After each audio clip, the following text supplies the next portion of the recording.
जोड़ जोड़ के जो रखता है उसके धन में जंग लगे, गाड़ गाड़ के जो रखता है उसको सर्प भुजंग लगे। खाता पीता जो रहता है उसका धन तो अंग लगे, अपने धन का दान करे जो भव भव में संग लगे। अतः कमाओ धर्म नीति से, खर्च रीति से धन करना, भोग भोगना सदा भीति से, दान प्रीति से सब करना। कल भी परोपकार के कार्य में लोगों ने अपना दान दिया, क्योंकि पूज्य मुनि श्री प्रमाण सागर जी जब यहाँ पर आए थे उन्होंने भी एक बहुत अच्छी बात कही थी कि अकाल से अगर बचाना, अकाल मृत्यु से बचना है, कितने सारे जीवों की रक्षा होती है। और आचार्य श्री ने भी हमेशा कितने जीवों पर उपकार किया, कितने जीवों की रक्षा के लिए आशीर्वाद दिया। तो उनके आशीर्वाद से लगभग पूरे देश में 135 गौशालाएं चल रही हैं। आचार्य श्री की कृपा और आशीर्वाद देखो कितने जीवों का कल्याण करने के लिए रहता है।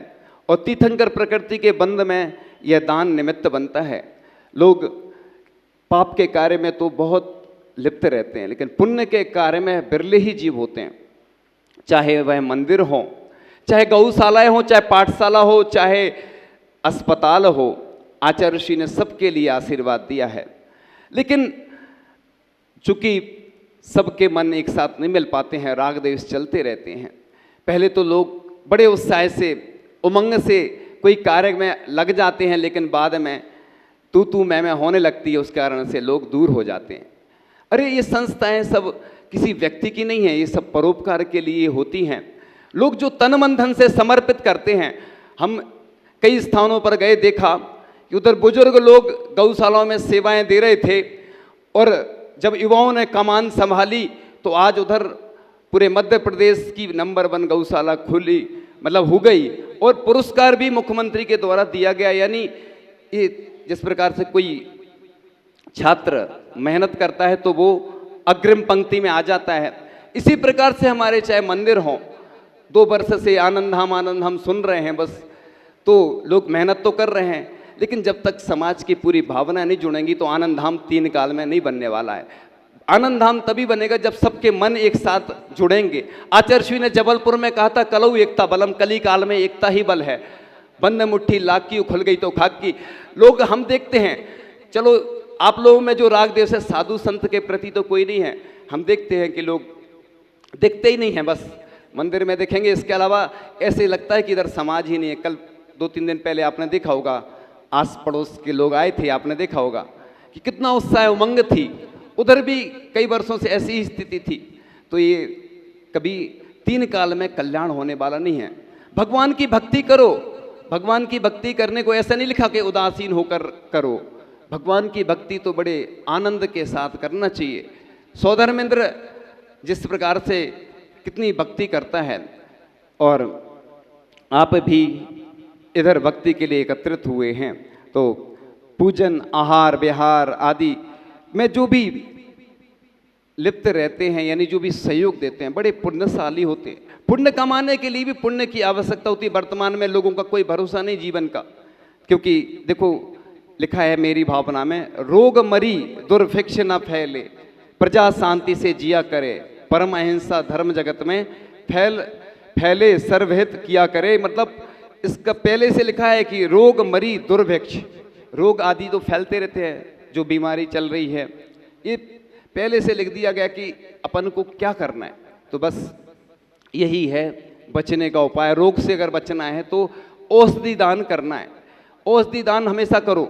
हम हमेशा लोगों को बोलते हैं कि भोजन को भी औषधि बनाओ। जब मुनि महाराज भोजन आहार आदि ग्रहण करते हैं, उसके बाद लिखा है श्रावकों के लिए फिर भोजन करना चाहिए, क्योंकि औषधि बन जाती है। वह औषधि तो अलग से दान किया जाता, भोजन में नहीं किया जाता, लेकिन वह औषधि बन जाती है, इसलिए बोलते क्षुधा औषधि उसको। कई लोग अन्य शब्द बोलते हैं, लेकिन वो अपने यहाँ निर्माल आदि का विषय आ जाता है, इसलिए हम उस शब्द का उपयोग नहीं करेंगे। इसलिए इसको क्षुधा औषधि बोलते हैं, जो शेष बचा हुआ भोजन होता है। जिस प्रकार से पूजन करने के बाद आगम ग्रंथों में ऐसा उल्लेख आता है कि जो पूजन अपने घर से लाएं अपन, और फिर मंदिर में धो करके फिर पूजन करें, फिर उसको बची हुई द्रव्य घर पे ले जाए, उसको शेषाक्षत बोलते हैं, वो अपने परिवार वालों के ऊपर अर्पण करें। ऐसा आगम ग्रंथों में उल्लेख आता है, क्योंकि अपने घर से ही लाए हैं, उसमें निर्माल का दोष नहीं लगता। जिस प्रकार से गंधोदक की महिमा का वर्णन आता है एक ग्रंथ में उल्लेख आया था कि जो गंधोदक कुष्ठ आदि रोगों का क्षय कारक है, जो गंधोदक आपत्तियों के सतचक्र का निवारक है, जो शुभ गति के पंथ का सहचारी है, जो निश्चय ही विघ्न राशि का विदारक है, जो पाप रूपी सर्व के लिए नाश करने वाला गरुण है, जो इच्छित सुखों को देने वाला महान कल्पवृक्ष है, जो मिथ्यात्व रूपी बेल को सुखाने के लिए सूर्य का तेज है, जो सार और असार के भेद को प्रकट करता है, जो समस्त यंत्रों में परम यंत्र है, जो सकल मंत्रों में शुभ मंत्र है और जो समस्त रिद्धियों का दाता है, जिससे सभी सिद्धियां प्राप्त होती हैं, उस गंधोदक की स्वर्ग में देवों ने वंदना की, व्यंतर गणों ने वंदना कर अत्यंत आनंद मनाया, मध्यलोक में मनुष्य वृंद ने वंदना की, पाताल में नागेंद्रों ने वंदना की। वह गंधोदक ढुलता हुआ जहाँ जहाँ गया वहाँ तुरंत उसकी वंदना की गई। इतनी गंधोदक की महिमा है, लोग आज श्रद्धा और आस्था से उस गंधोदक को कुछ और भी कहते हैं। इसलिए वह गंधोदक पवन पावन पवित्र होता है, उसको जब भी जो धारण करते हैं, इसलिए कहा जाता है कि गंधोदक के 2 कलश होना चाहिए, एक कलश में गंधोदकी में जल और सभी को देना चाहिए। और जब भी जहाँ जाते हैं तो उधर से भी गंधोदक अपन एक वस्त्र के माध्यम से उसमें उसको सुखा करके लाएं और फिर इधर फिर से गीला करके वो सभी को देना चाहिए। लोग प्रसाद बांटते हैं, अन्न कुछ जैसे कहीं यात्रा पर जाते हैं कुछ अन्य चीज़ें बांटते हैं, अरे गंधोदक तीर्थ क्षेत्रों का गंधोदक लाना चाहिए जहाँ पे ऐसी ऊर्जामयी प्रतिमाएं होती हैं, अतिशयकारी प्रतिमाएं होती हैं। ये तो सब विघ्न बाधाएं दूर करने वाला यह गंधोदक होता है। तो जिस प्रकार से अपन अन्य चीज़ें वितरित करते हैं, अरे गंधोदक भगवान का सभी को वितरित करना चाहिए। प्रतिदिन भी अभिषेक करके शांति धारा करके जो गंधोदक ले जाते हैं उसको सभी को देना चाहिए। तो हम सिर्फ प्रदर्शन तक ही सीमित ना रहें, उसके साथ साथ कुछ यहाँ से लेकर जाएं, क्योंकि वाकई में एक जैन धर्म ऐसा धर्म है जो सभी के कल्याण के लिए सोचता है। ऐसे ही एक भावना दिन रात मेरी जो आती है उसमें पंक्ति आती हैं, रोग दुख भय शोक न हो, रोग दुख भय शोक न हो, हे प्रभु परमात्मा, कर सके कल्याण ज्योति सब जगत की आत्मा। देखो आचार्य ऋषि ने भाग्योदय पूर्णायु जैसे ऐसे जो चिकित्सालय है उनके लिए आशीर्वाद दिया। आचार्य ऋषि की भावना देखो जन जन के कल्याण की रहती कि लोगों को पूर्ण आयु कैसे मिले, इसलिए आचार्य ऋषि ने पूर्ण आयु को आशीर्वाद दिया। इधर भी इसका जो नाम है JY जो भी नाम है वो इंग्लिश में है। अब आचार्य ऋषि से ये लोग बार बार कह रहे हैं, लेकिन आचार्य ऋषि सोच समझ के नाम देने वाले हैं, कुछ दिनों में देंगे।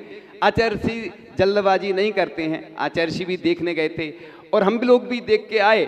तो अपन जो व्यक्ति भी इस औषधि दान में निमित्त बनेगा वो हमेशा स्वस्थ रहेगा, क्योंकि आचार्य ऋषि ने 7 स्तंभ बताए थे, स्वस्थ तन, स्वस्थ मन, स्वस्थ वचन, स्वस्थ जीवन, स्वस्थ वन आदि आदि ऐसे स्तंभ बताए थे।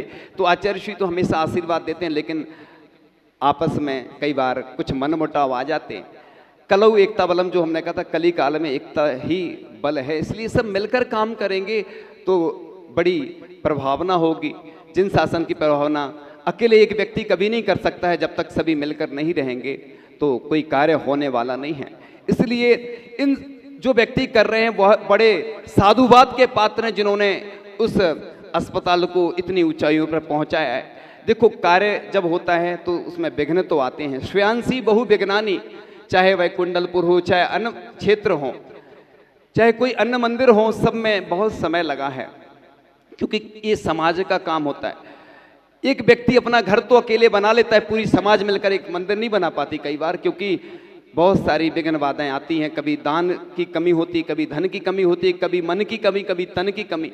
तो पूरे देश की स्थिति यही है, लेकिन कहीं कहीं स्थानों पर अगर मिलकर काम करते हैं, एकता से काम करते तो जल्दी भी काम हो जाता है।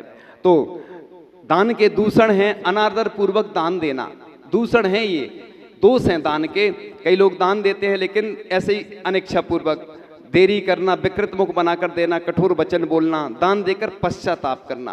तो एक जगह लिखा था कि दान देकर रोना नहीं और दान दिए बिना सोना नहीं। तो इसलिए दान, लोग कहते हैं कि बस दान ही दान की इच्छा की जाती, तो लिखा ही है दान भोग और नाश। धर्म रत्नाकर ग्रंथ में लिखा है उत्कृष्ट मध्यम जगन 17%, पहले 10%, 17%, 25%, यानी उत्कृष्ट पीछे क्रम से लेंगे, जघन, मध्यम और उत्कृष्ट।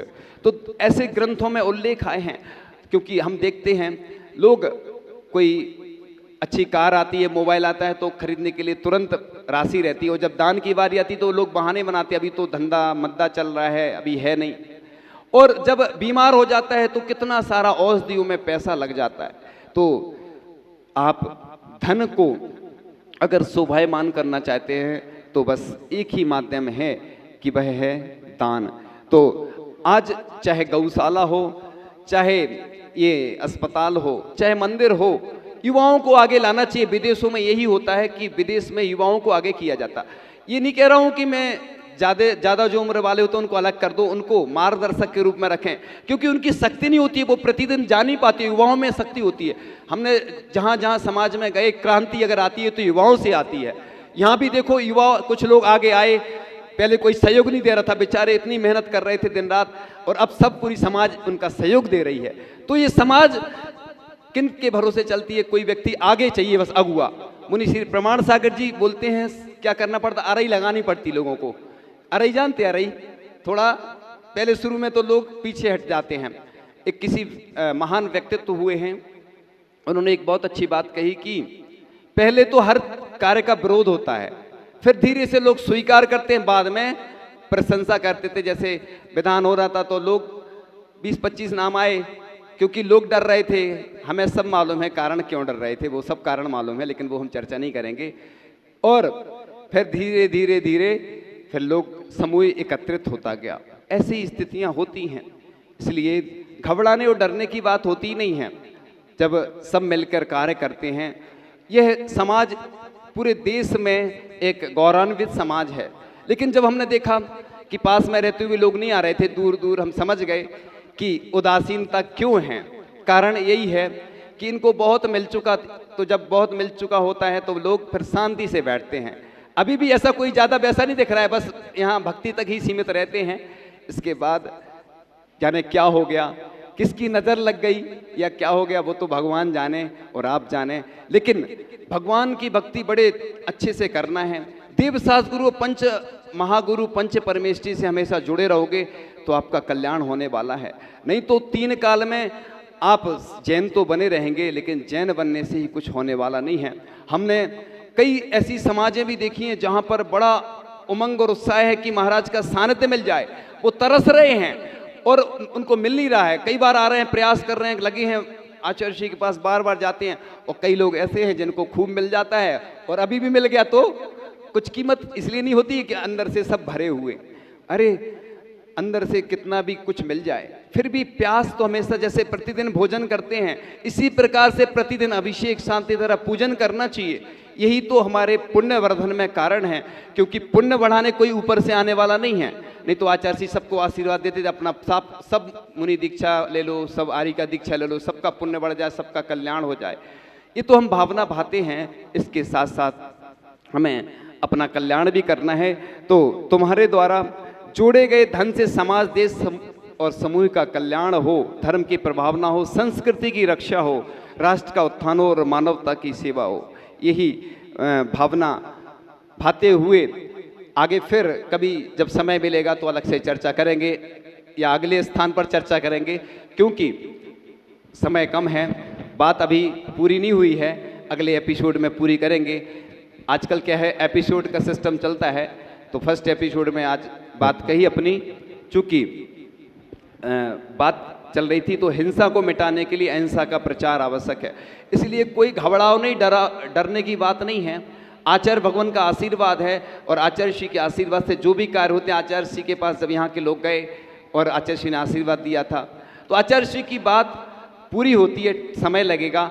और आनंद धाम भी अति शीघ्र, जो हमारी भावना तो है ही, पूरी समाज की, सबकी भावना है, और अति शीघ्र काम शुरू होने ही वाला है, ऐसी हमें अभी संभावना दिख रही है। क्योंकि कुछ कार्य ऐसे होते हैं जो बड़े होते हैं, विघ्न बाधाएं आती हैं, इसलिए घबराओ नहीं कि अरे ये नहीं हो रहा है, 2-3 कार्य और हैं, और एक व्यवस्था और है जो आप समझ जाएंगे। पूज्य मुनि श्री वीर सागर जी, विशाल सागर जी, धवल सागर जी आए थे, एक कार्य हुआ था, हम इशारे में बता दे रहे, सब समझ जाएंगे। वो कार्य भी अधूरा है अभी, और महाराज जी की भावना ऐसी आई थी कि वो कार्य भी पूरा करना है, लेकिन हम अकेले कुछ नहीं कर सकते क्योंकि इधर खुरई की समाज इतनी बड़ी समाज है, और उन महाराज की भावना को अगर पूरा करना चाहते, ये पक्का विश्वास है कि हम उन तक खबर जरूर पहुंचा देंगे कि नहीं, खुरई की समाज ने आपकी भावना पूरी की, क्योंकि महाराज जी का चतुर्मास हुआ था और उन्होंने बहुत ऐसे अच्छे अच्छे कार्य किए थे।